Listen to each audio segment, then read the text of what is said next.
जय हिंद दोस्तों, स्वागत है आपका अपना study platform Saroj selection point पे। तो कैसे हैं आप लोग? आई होप बहुत अच्छे होंगे, बहुत तंदुरुस्त होंगे। जैसा कि आप लोग जानते हैं, सीटेट की एग्ज़ाम डेट बिल्कुल आप लोगों के सामने है 7 जुलाई। तो उसी को देखते हुए आज हमें स्पेशल हिंदी यानी कि सीटेट से रिलेटेड जितने भी महत्वपूर्ण क्वेश्चन हैं हिंदी के, वो आप लोगों तक हम लेके आए हैं। तो ये जो हिंदी के क्वेश्चन हैं, ये सीटेट के लिए बहुत ही रामबाण साबित होने वाले हैं।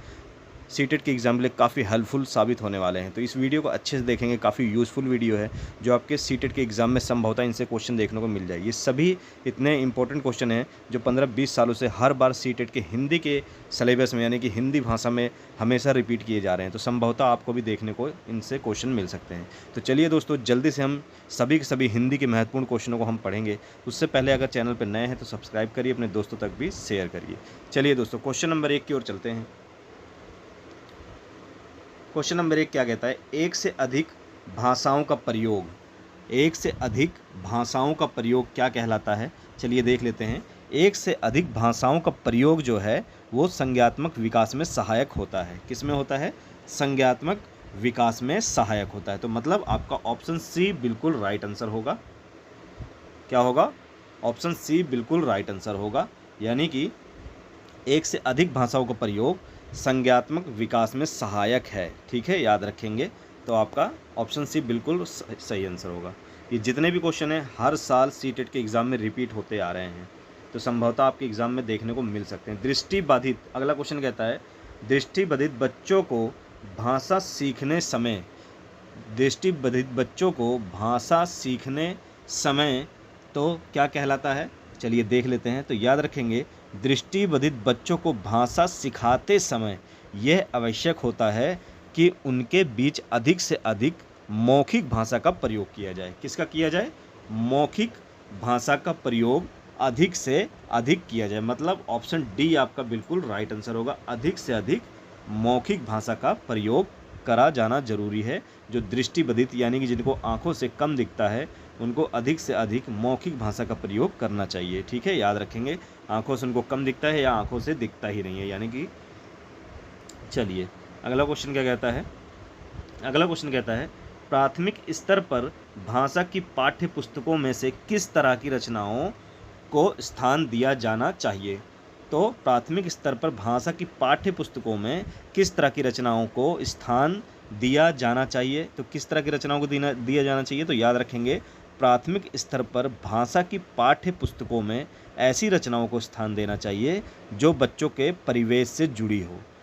समझे? जो बच्चों की परिवेश से जुड़ी हो, साथ ही उनमें भाषागत पृथक अभिव्यक्तियां हो। ठीक है, याद रखेंगे। तो मतलब आपका सही आंसर क्या है? सही आंसर क्या होगा आपका?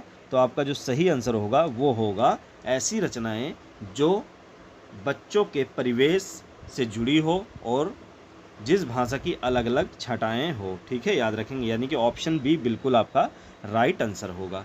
चलिए आगे बढ़ेंगे। ये सभी के सभी क्वेश्चन बहुत इंपॉर्टेंट है, अच्छे से पढ़िएगा। क्योंकि हिंदी में यानी कि सीटेट की हिंदी थोड़ी सी डिफरेंट होती है, वहाँ की हिंदी थोड़ी अलग होती है सीटेट की। तो बिल्कुल जिस प्रकार के मैं क्वेश्चन करवा रहा हूँ इसी तरह की हिंदी सीटेट के एग्ज़ाम में पूछी जाती है। ठीक है, तो अच्छे से पढ़ेंगे। निम्नलिखित में से कौन सा बच्चों का भाषिक क्षमता के आकलन का सबसे उचित तरीका है? निम्न में से कौन सा बच्चों का भाषिक क्षमता के आकलन का सबसे उचित तरीका है? तो चलिए जान लेते हैं कौन सा है सबसे उचित तरीका। तो इसका सही आंसर क्या होगा? तो याद रखेंगे, ऑप्शन ए आपका बिल्कुल राइट आंसर होगा। बादल, आसमान, चिड़िया, बच्चे आदि संज्ञा शब्दों का प्रयोग करते हुए एक कहानी लिखिए। ठीक है, इसका सही आंसर होगा आपका ऑप्शन ए। चलिए आगे चलेंगे। अगला क्वेश्चन क्या कहता है? यहाँ पे हम हिंदी का, इस वीडियो में हिंदी प्लस एसएसटी दोनों सिलेबस हैं। तो पहले हम हिंदी पढ़ रहे हैं, हिंदी ख़त्म करने के बाद उसके बाद हम एसएसटी के भी इंपॉर्टेंट क्वेश्चन इसी वीडियो में करेंगे। तो अच्छे से पूरी वीडियो लास्ट तक देखेंगे सभी बच्चे।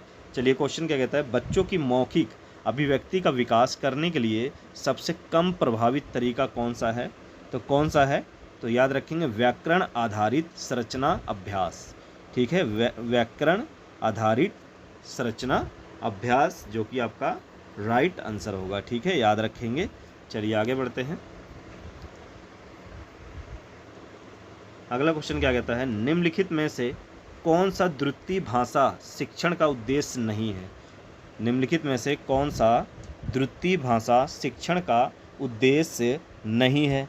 चलिए देख लेते हैं। तो दिए गए विकल्पों में से हिंदी के व्याकरण नियमों को कंठस्थ करना द्वितीय भाषा शिक्षण का उद्देश्य नहीं है। तो ऑप्शन बी आपका बिल्कुल राइट आंसर होगा, हिंदी के व्याकरण नियमों को कंठस्थ करना। ठीक है, हिंदी के व्याकरण नियमों को कंठस्थ करना यही नहीं है। चलिए आगे बढ़ते हैं।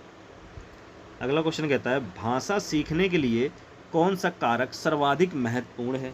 तो भाषा सीखने के लिए सर्वाधिक महत्वपूर्ण कारक कौन सा है? तो याद रखेंगे इसका सही आंसर क्या होगा, समृद्धि भाषिक वातावरण। ठीक है, समृद्धि भाषिक वातावरण, यानी कि जो बच्चे भाषा अर्जन करते हैं या भाषा सीखते हैं वो अपने वातावरण से ज़्यादा अच्छे से सीखते हैं। यानी कि उनके घर में या वो अपने परिवार के साथ रह रहे हैं, घर में रह रहे हैं, तो परिवार में जिस तरह की भाषा बोली जाएगी या जिस मोहल्ले में रह रहे हैं, जिस सोसाइटी में रह रहे हैं, उस सोसाइटी में जिस तरह की भाषा आपस में सब बात करेंगे तो उस भाषाओं को बच्चे जल्दी अर्जन करते हैं, यानी कि जल्दी उन भाषाओं को सीखते हैं। यानी कि वातावरण वहाँ का ऐसा है कि वो बच्चे वहाँ के वातावरण में घुल मिल जाते हैं। तो यानी कि समृद्ध भाषिक वातावरण होना चाहिए। ठीक है, याद रखेंगे। चलिए अगला क्वेश्चन क्या कहता है, हिंदी भाषा का मूल्यांकन करते समय आप सबसे ज़्यादा किस महत्व देंगे, किसे महत्व देंगे? हिंदी भाषा का मूल्यांकन करते समय आप सबसे ज़्यादा किसे महत्व देंगे? तो याद रखेंगे सीखने की क्षमता का आकलन हिंदी भाषा के मूल्यांकन में महत्वपूर्ण भूमिका अदा करता है। ठीक है, तो ऑप्शन ए आपका बिल्कुल राइट आंसर होगा, सीखने की क्षमता का आकलन हिंदी भाषा के लिए यानी कि भाषा के मूल्यांकन में महत्वपूर्ण भूमिका अदा करती है, ना कि काव्य सौंदर्य निबंध लेखक की योग्यता एवं व्याकरण नियम। ठीक है, याद रखेंगे सीखने की क्षमता का आकलन सही आंसर होगा आपका। चलिए अगला क्वेश्चन कहता है एक बहुभाषिक कक्षा में आप किसे सबसे कम महत्व देंगे? एक बहुभाषिक कक्षा में आप सबसे कम महत्व किसको देंगे? बहुभाषिक मतलब बहुत सारी भाषाएं जिस कक्षा में हो, एक बहुभाषिक कक्षा में आप किसे देंगे? तो सर्वाधिक कम महत्व बच्चों को ये सिखाना है कि दो भाषाओं के मध्य विद्यमान समानता एवं अंतर का विश्लेषण कैसे करना चाहिए। ठीक है, तो ऑप्शन डी आपका बिल्कुल राइट आंसर होगा। क्या होगा? ऑप्शन डी आपका बिल्कुल राइट आंसर होगा, बच्चों को सिखाना कि दो भाषाओं के मध्य विद्यमान सामान्य व अंतर का विश्लेषण कैसे किया जाता है। चलिए आगे बढ़ेंगे। अगला क्वेश्चन आपसे क्या कहता है, भाषा की पाठ्य पुस्तक का निर्माण करते समय सबसे कम महत्वपूर्ण बिंदु है। भाषा की पाठ्य पुस्तक का निर्माण करते समय सबसे कम महत्वपूर्ण बिंदु है तो कौन सी है? तो भाषा की पाठ्य पुस्तक का निर्माण करते समय सबसे महत्वपूर्ण बिंदु है अभ्यासों में विविध विषय वस्तु में विविध। किसमें? अभ्यासों में विविध विषय वस्तु में विविध छटाएं। ठीक है, याद रखेंगे, यानी कि आपका भाषा की विभिन्न छटाएं, ऑप्शन डी बिल्कुल राइट आंसर होगा। क्या होगा? भाषा की विभिन्न छटाएं। ठीक है, याद रखेंगे। चलिए अगला क्वेश्चन, बहुभाषिकता क्या है? बहुभाषिकता क्या है, चलिए जान लेते हैं। तो बहुभाषिकता भाषा सीखने में एक महत्वपूर्ण संसाधन होती है। इससे ही एक बहुभाषिक बनाया जा सकता है जो कि अपने देश तथा विदेश की विधि भाषाओं को आवश्यकता है। ठीक है, तो कौन सा आपका आंसर सही होगा? तो याद रखेंगे ऑप्शन सी, भाषा सीखने में महत्वपूर्ण संसाधन है। क्या है?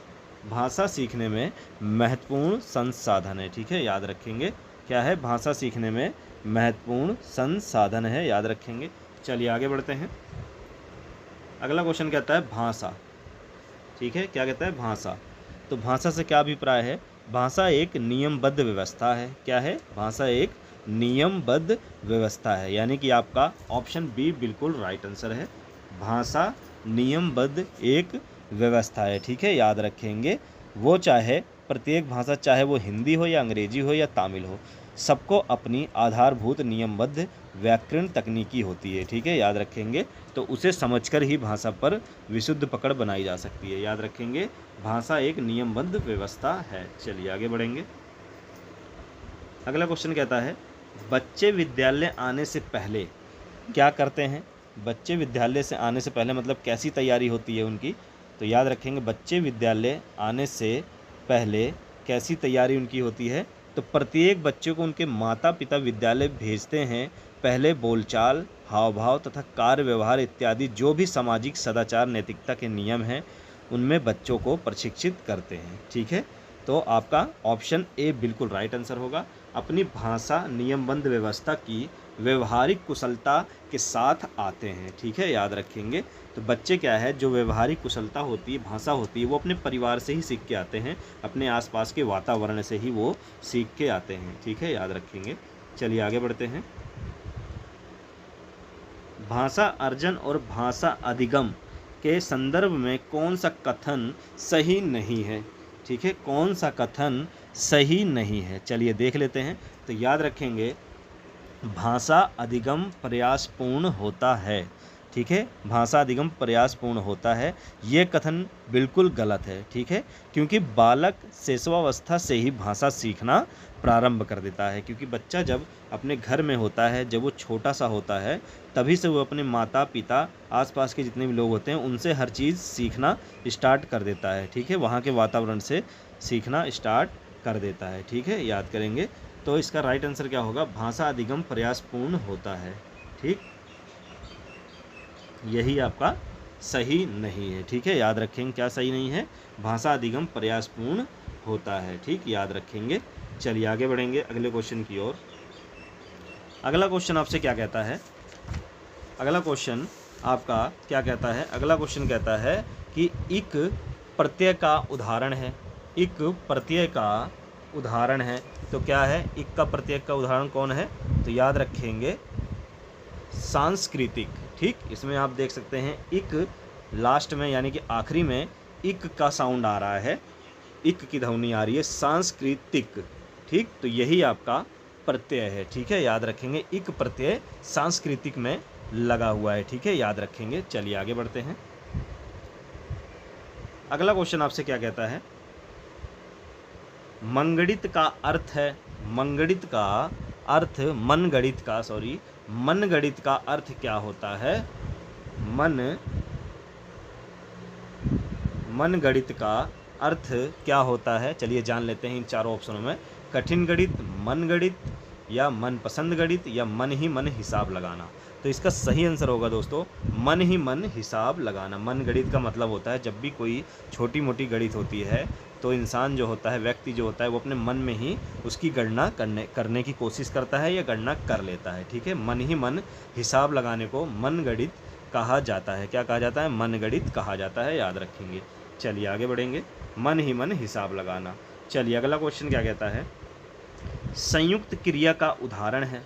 संयुक्त क्रिया का उदाहरण क्या है? दुकान संभालते हैं, बिल्कुल नहीं, हिसाब लगाते हैं, स्कूल जाते हैं, अध्ययन किया गया। तो इसमें आप देख सकते हैं संयुक्त हो रहा है, यानी कि कई लोग मिल के अध्ययन किया गया, कई लोगों द्वारा अध्ययन किया गया। ठीक है, याद रखेंगे। तो इसमें क्या हो रहा है? संयुक्त क्रिया का ये उदाहरण है, अध्ययन किया गया ही यहाँ पे सही तर्क मिलता है संयुक्त क्रिया का। तो अध्ययन किया गया क्या होगा? अध्ययन किया गया आपका बिल्कुल राइट आंसर होगा, याद रखेंगे। चलिए आगे बढ़ेंगे अगली क्वेश्चन की ओर। अगला क्वेश्चन क्या कहता है? एक भाषा शिक्षण के लिए सर्वाधिक महत्वपूर्ण है।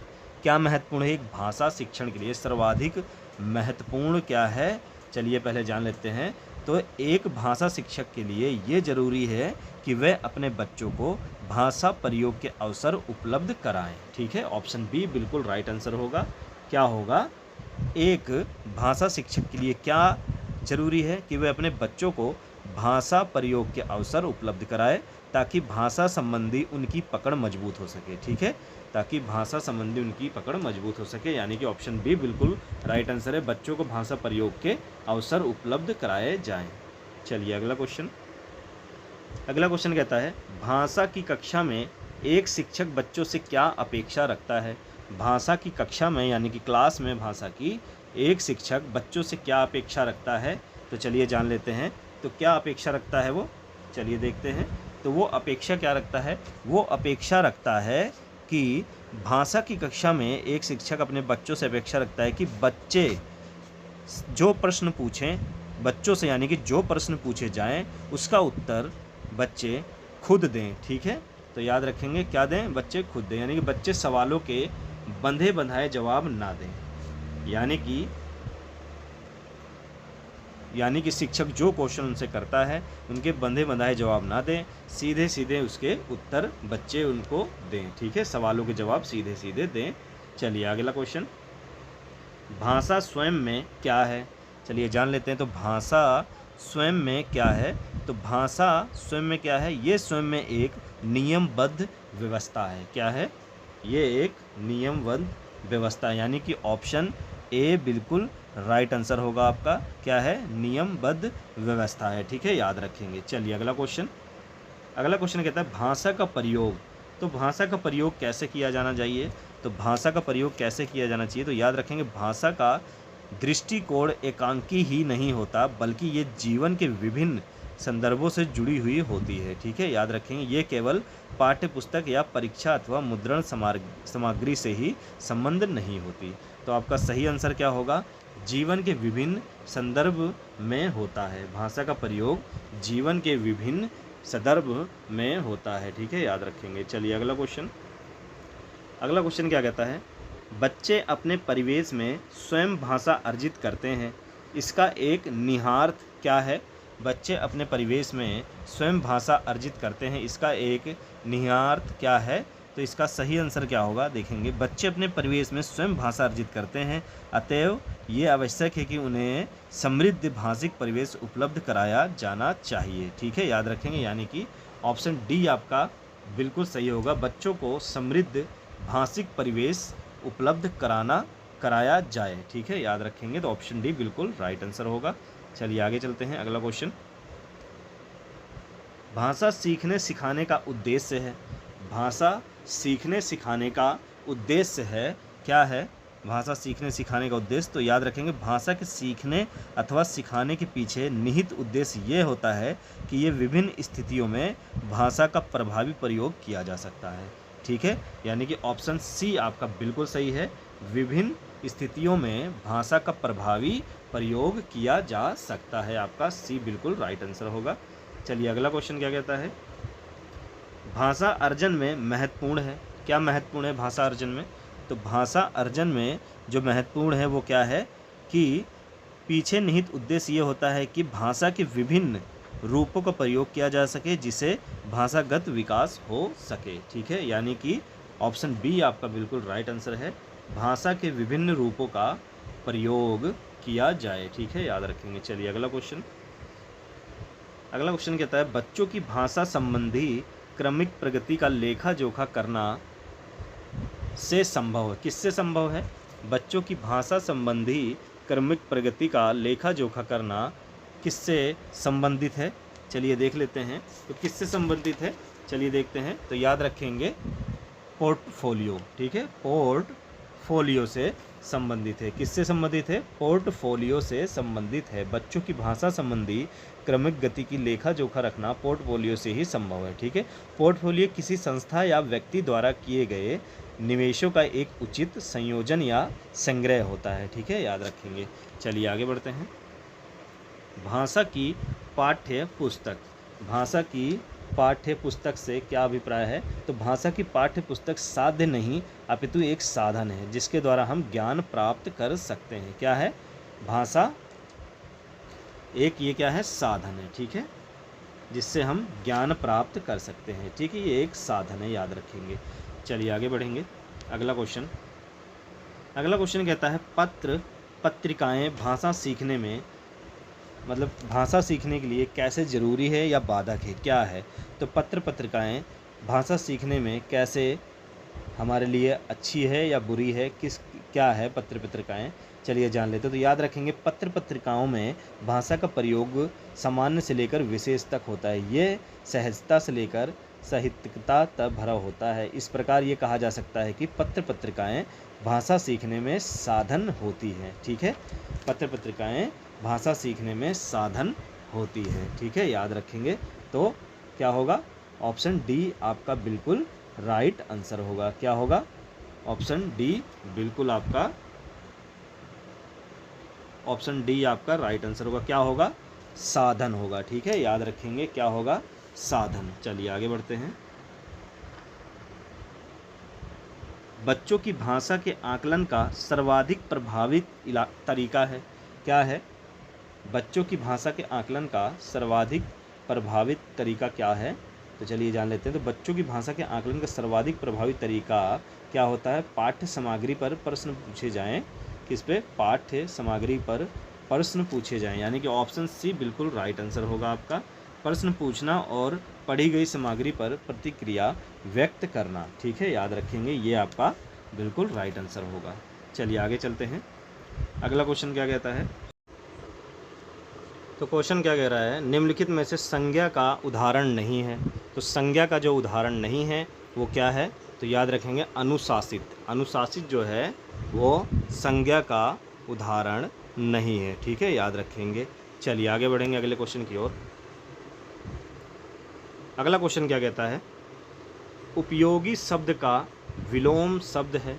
उपयोगी शब्द का विलोम क्या होगा? चलिए जान लेते हैं। तो याद रखेंगे उपयोगी शब्द का विलोम होगा अनुपयोगी। क्या होगा? अनुपयोगी, ठीक है।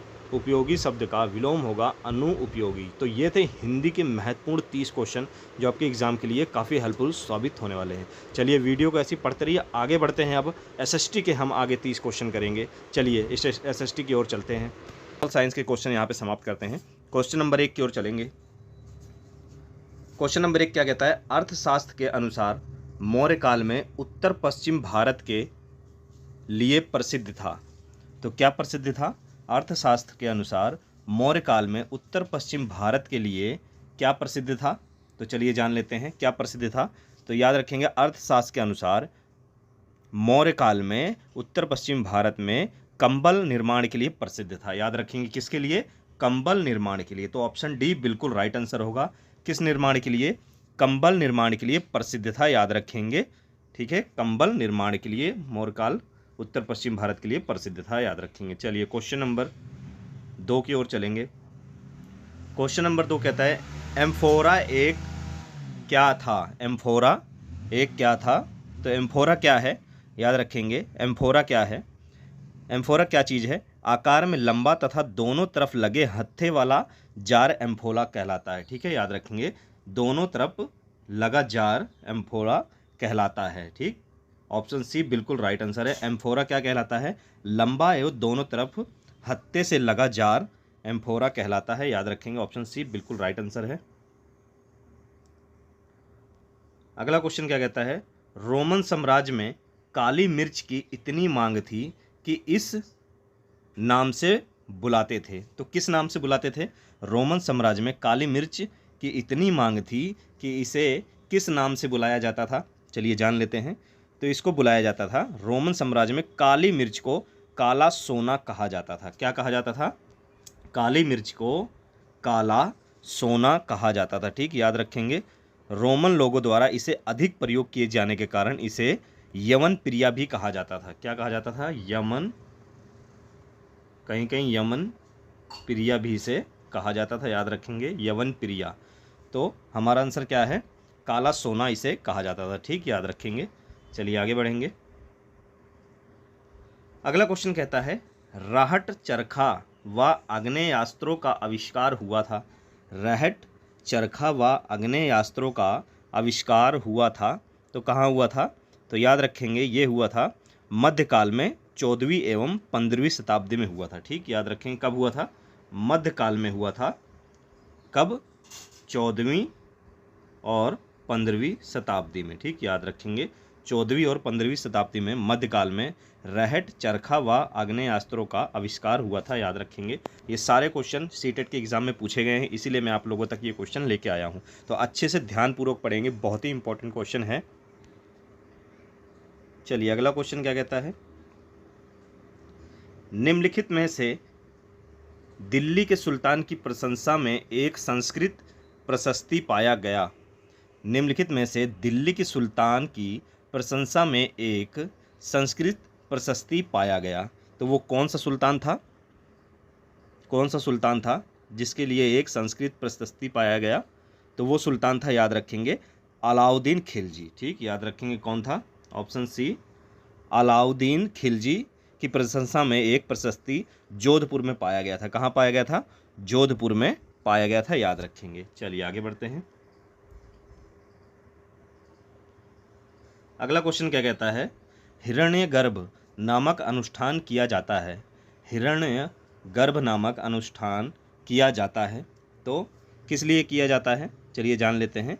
तो राजा को क्षत्रिय घोषित करने के लिए, ठीक है, याद रखेंगे। इसका सही आंसर क्या होगा, जब एक राजा को किसी क्षेत्र में राजा को क्षत्रिय घोषित करने के लिए, ऑप्शन बी बिल्कुल राइट आंसर है।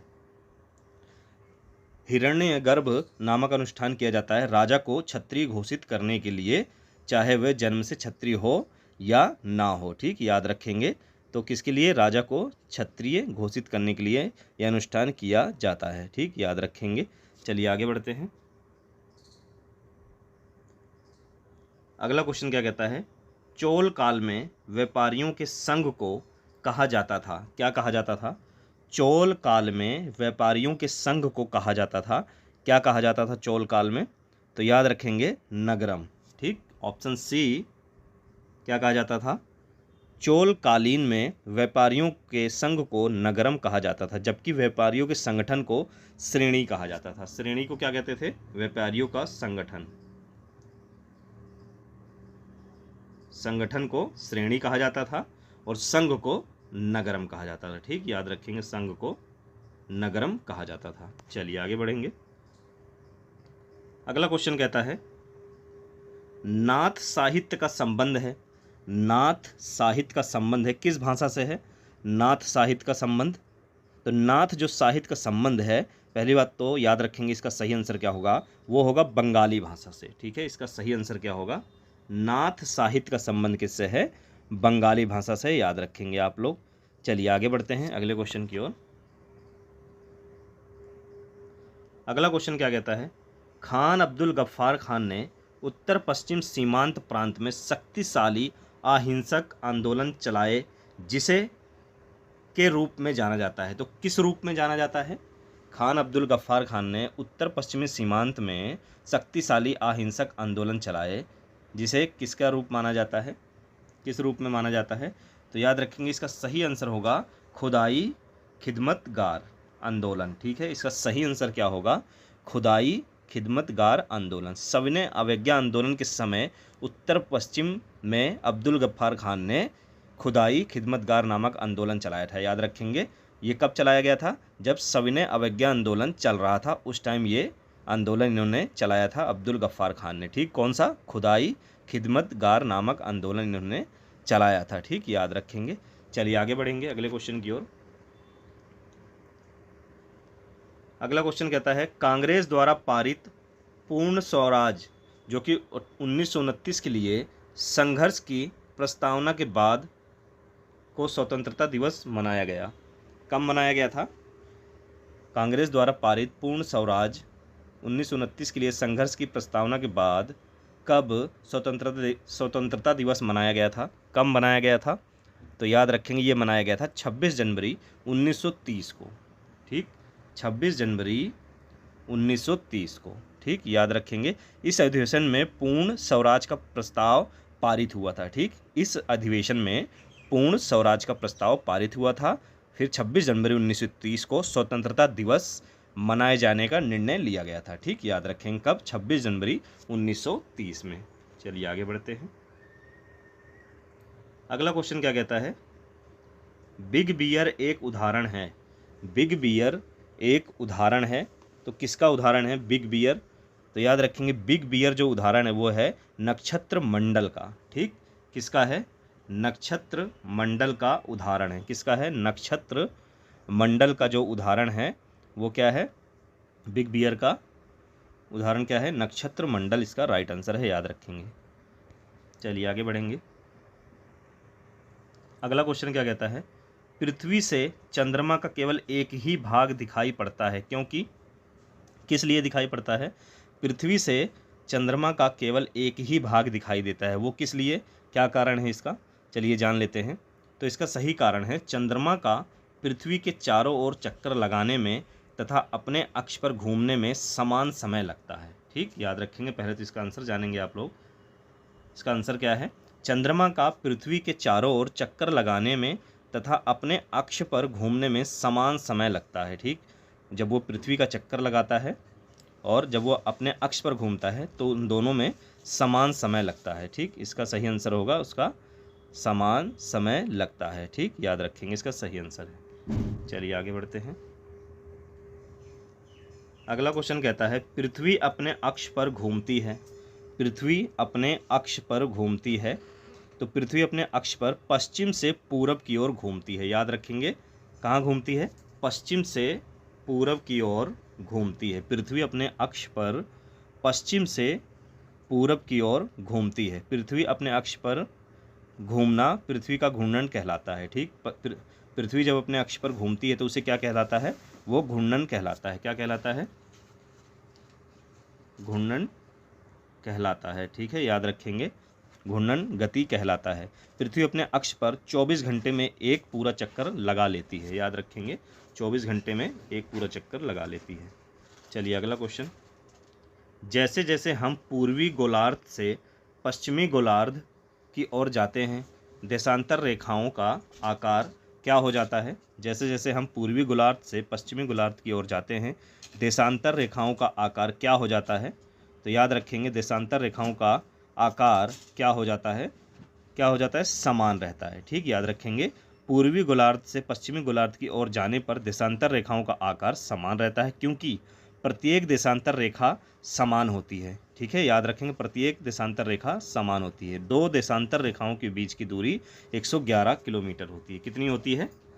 दो देशांतर रेखाओं के बीच की दूरी कितनी होती है? 111 किलोमीटर होती है। इसको भी नोट डाउन कर लेंगे आप। तो इसका सही आंसर क्या होगा? समान रहती है। ठीक, याद रखेंगे, समान रहती है, याद रखेंगे। चलिए आगे बढ़ते हैं अगले क्वेश्चन की ओर। अगला क्वेश्चन कहता है पृथ्वी दिन कहलाता है। पृथ्वी पर दिन कहलाता है, तो कब कहलाता है? तो याद रखेंगे, पृथ्वी पर दिन कब कहलाता है? तो ऑप्शन सी बिल्कुल राइट आंसर है। पृथ्वी द्वारा अपने अक्ष पर घूमने में लिया गया समय, ठीक है, पृथ्वी द्वारा अपने अक्ष पर लिया गया समय क्या कहलाता है? पृथ्वी द्वारा अपने अक्ष पर लिया गया समय क्या कहलाता है? वो पृथ्वी का दिन कहलाता है। याद रखेंगे, ठीक, दिन कहलाता है। चलिए आगे बढ़ते हैं। अगला क्वेश्चन क्या कहता है? विषु के दिन सूर्य की सीधी किरणें पड़ती है। विषु के दिन सूर्य की सीधी किरणें कहाँ पड़ती है? वो पड़ती है विषुवत रेखा पर। विषुवत रेखा पर सीधी पड़ती है। याद रखेंगे, इसका सही आंसर होगा विषु के दिन सूर्य की सीधी किरणें विषुवत रेखा पर सीधी पड़ती है। ठीक है, इसी वजह से 21 मार्च और 23 दिसंबर को क्या होता है? दोनों गोलार्धों में दिन और रात बराबर होते हैं। ठीक, याद रखेंगे, मोस्ट इंपॉर्टेंट पॉइंट है, ये भी नोट करेंगे आप लोग।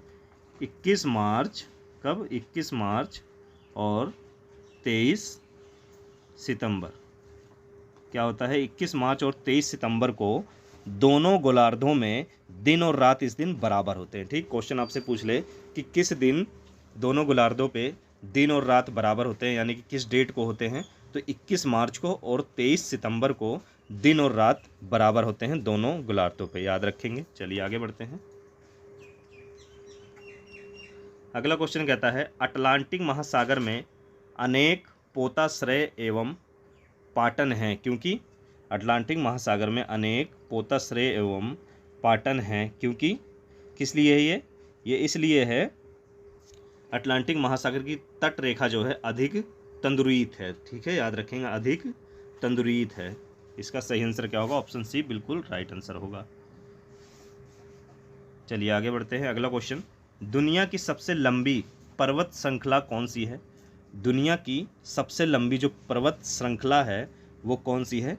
याद रखेंगे, सबसे लंबी जो पर्वत श्रृंखला है वो है एंडीज पर्वत। ऑप्शन सी बिल्कुल राइट आंसर है। दुनिया की सबसे लंबी जो पर्वत श्रृंखला है वो कौन सी है? वो है एंडीज पर्वत। ठीक है, याद रखेंगे। एंडीज पर्वत है कहाँ पर? ये दक्षिण अमेरिका में स्थित है। ठीक है, याद रखेंगे, कहाँ पर है? दक्षिण अमेरिका में ये स्थित है। और इसकी लंबाई की बात करें तो लगभग 7200 किलोमीटर तक ये फैला हुआ है। ठीक, ये पर्वत श्रृंखला याद रखेंगे। तो सबसे बड़ा जो सबसे लंबी पर्वत श्रृंखला है वो है एंडीज पर्वत, जो कि दक्षिण अमेरिका में है और लगभग 7200 किलोमीटर इसकी लंबाई है। चलिए आगे बढ़ेंगे। अगला क्वेश्चन क्या कहता है, भारत में उष्णकटिबंधीय वर्षा वन पाए जाते हैं। भारत में उष्णकटिबंधीय वर्षा वन पाए जाते हैं। कहाँ पर पाए जाते हैं? तो याद रखेंगे, भारत में उष्णकटिबंधीय वर्षा वन पाए जाते हैं, अंडमान निकोबार द्वीप समूह पर पाए जाते हैं। ठीक है, याद रखेंगे कहाँ? अंडमान निकोबार द्वीप समूह पर पाए जाते हैं भारत में उष्णकटिबंधीय वर्षा वन। उष्णकटिबंधीय वर्षा वन इनको किस लिए कहा जाता है? क्योंकि ये वन सदा हरे भरे रहते हैं। ठीक है, याद रखेंगे क्या रहते हैं? सदा हरे भरे रहते हैं ये वन, इसलिए इन्हें उष्णकटिबंधीय सदाबहार वन भी कहा जाता है। ठीक है, याद रखेंगे। इसमें कौन कौन से वन पाए जाते हैं? शीशम के होते हैं, सागौन के होते हैं, महोगनी होते हैं, रोजवुड आदि वृक्ष प्रचुर मात्रा में यहाँ पर पाए जाते हैं। ठीक है, याद रखेंगे। तो उष्णकटिबंधीय वर्षा वन और उष्णकटिबंधीय सदाबहार वन कहाँ पाए जाते हैं? अंडमान निकोबार द्वीप समूह में पाए जाते हैं। चलिए आगे बढ़ेंगे। अगला क्वेश्चन कहता है, लौटते मानसून के समय आर्द्र पवनें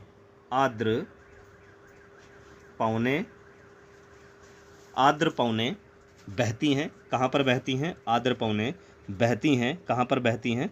तो याद रखेंगे, स्थल से समुद्र की ओर। ठीक है, याद रखेंगे, लौटते मानसून के समय आर्द्र पवनें स्थल से समुद्र की ओर बहती हैं, इसे स्थलीय समीर कहा जाता है। ठीक, याद रखेंगे। तो सही आंसर क्या होगा? स्थल से समुद्र की ओर बहती हैं लौटते मानसून की आर्द्र पवनें। ठीक, याद रखेंगे। चलिए आगे बढ़ेंगे। अगला क्वेश्चन आपसे क्या कहता है, निम्नलिखित में से किस पृथ्वी को पृथ्वी का फेफड़ा कहा जाता है? किसे? निम्नलिखित में से किसे पृथ्वी का फेफड़ा कहा जाता है? ठीक है, तो किसे कहा जाता है चलिए जान लेते हैं। मोस्ट इंपोर्टेंट क्वेश्चन है, निम्नलिखित में से किसे पृथ्वी का फेफड़ा कहा जाता है? तो ब्राज़ील के उष्णकटिबंधीय सदाबहार वन को। ठीक है, याद रखेंगे, ब्राज़ील के उष्णकटिबंधीय सदाबहार वन को पृथ्वी का फेफड़ा कहा जाता है। ठीक है, याद रखेंगे, पृथ्वी का फेफड़ा कहा जाता है क्योंकि यह विषुवत रेखा पर स्थित होने के कारण घने तथा सदाबहार वन यहाँ पर पाए जाते हैं, जो अत्यधिक मात्रा में पूरे पृथ्वी पर ऑक्सीजन उत्सर्जन करती है। ठीक है, इसीलिए इसे पृथ्वी का फेफड़ा कहा जाता है। याद रखेंगे, लगभग 70 से 80% जो ऑक्सीजन है वो ब्राज़ील के उष्णकटिबंधीय सदाबहार वन से पृथ्वी पर पहुँचती है। ठीक है, याद रखेंगे। चलिए आगे बढ़ेंगे। अगला क्वेश्चन कहता है, विश्व का सबसे बड़ा नदी बेसिन कौन सा है? विश्व का सबसे बड़ा नदी बेसिन कौन सा है? तो याद रखेंगे, विश्व का जो सबसे बड़ा नदी बेसिन है वो है अमेजन नदी बेसिन। ठीक है, याद रखेंगे क्या है? अमेजन नदी बेसिन। इसका विस्तार कहाँ से है अमेजन नदी का? तो दक्षिण अमेरिका के ब्राज़ील से। याद रखेंगे, दक्षिण अमेरिका के ब्राज़ील से। ठीक, ब्राज़ील से है। याद रखेंगे, दक्षिण अमेरिका के ब्राज़ील से इसका विस्तार है। ठीक, याद रखेंगे। चलिए आगे बढ़ेंगे। अगला क्वेश्चन क्या कहता है, मलोका क्या है? मलोका क्या है? तो मलोका क्या है चलिए जान लेते हैं। तो याद रखें, कोलंबियन जनजातियों द्वारा बनाया गया एक घर मलोका कहा जाता है। ठीक, ये कोलंबियन जनजाति द्वारा बनाया जाता है। किसके? कोलंबियन जनजाति द्वारा बनाया गया एक घर है। याद रखेंगे, क्या है? एक प्रकार का ये क्या है? घर है। याद रखेंगे, एक प्रकार का ये एक घर है जो कि कोलंबियन जनजाति इसको बनाती है। ठीक है, याद रखेंगे। तो मलोका क्या है? एक प्रकार का घर है जिसे कोलंबियन जनजाति द्वारा बनाया गया है। याद रखेंगे। चलिए आगे बढ़ते हैं। अगला क्वेश्चन आपसे क्या कहता है, संसाधनों का सतर्कतापूर्वक उपयोग करना तथा उन्हें नवीकरणीय के लिए समय देना कहलाता है। क्या कहलाता है? इसका सही आंसर क्या होगा? तो याद रखेंगे, संसाधन प्रबंधन। ठीक है, याद रखेंगे, संसाधन प्रबंधन कहलाता है। याद रखेंगे। चलिए आगे बढ़ते हैं अगले क्वेश्चन की ओर। रक्षक मेखला की एक विधि है। किसकी विधि है? रक्षक मेखला एक विधि है जो किसकी विधि है? यह है मृदा संरक्षण की एक विधि है। ठीक है, याद रखेंगे, मृदा संरक्षण की एक विधि है। ठीक है, इसी विधि में मृदा संरक्षित करने के लिए खेत में बॉर्डर बनाए जाते हैं या मेड़ बनाए जाते हैं। ठीक है, याद रखेंगे, मेड़ बनाए जाते हैं, तो उसी को कहते हैं मृदा संरक्षण। ठीक, तो उसे रक्षक मेखला की एक विधि कहा जाता है। चलिए आगे बढ़ते हैं। अगला क्वेश्चन क्या कहता है, मध्य प्रदेश में स्थित भीमबेटका एक पुरा स्थल है। तो कौन सा पुरा स्थल है? मध्य प्रदेश में एक भीमबेटका एक पुरा स्थल है। तो इसका सही आंसर क्या होगा? पुरा पाषाणिक। ठीक है, याद रखेंगे, पुरा पाषाणिक स्थल क्या होगा? पुरा पाषाणिक स्थल होगा। ऑप्शन ए बिल्कुल राइट आंसर है, याद रखेंगे क्या है? पुरा पाषाणिक, जो कि कहाँ पर है? मध्य प्रदेश में। ठीक, भीमबेटका एक गुफा है जिसमें शैल चित्रों के अवशेष मिलते हैं। ठीक, याद रखेंगे, भीमबेटका क्या है? एक गुफा है मध्य प्रदेश में। अगला क्वेश्चन क्या कहता है, ऋग्वेद काल में कौन से 3 देवता विशेषकर प्रमुख थे? जो बहुत ही महत्वपूर्ण देवता थे ऋग्वेद काल में, वो कौन से थे? तो चलिए इसका भी आंसर जान लेते हैं। तो ऋग्वेद काल में जो 3 देवता थे वो कौन कौन से थे? वो थे अग्नि, इंद्र और सोम। याद रखेंगे, यानी कि ऑप्शन बी बिल्कुल राइट आंसर है। कौन कौन से देवता थे? अग्नि, इंद्र तथा सोम जो थे ऋग्वेद काल में बहुत ही प्रमुख देवता थे और महत्वपूर्ण देवता थे। कौन कौन से? अग्नि, इंद्र तथा सोम जो थे वो ऋग्वेद काल में सबसे प्रमुख देवता थे। याद रखेंगे। एक पॉइंट और नोट करेंगे, ऋग्वेद काल में जो सोम देवता हैं, ऋग्वेद काल में जो सोम देवता हैं उनका प्रावधान जो है वो 9वें मंडल में बताया गया है। कौन से मंडल में?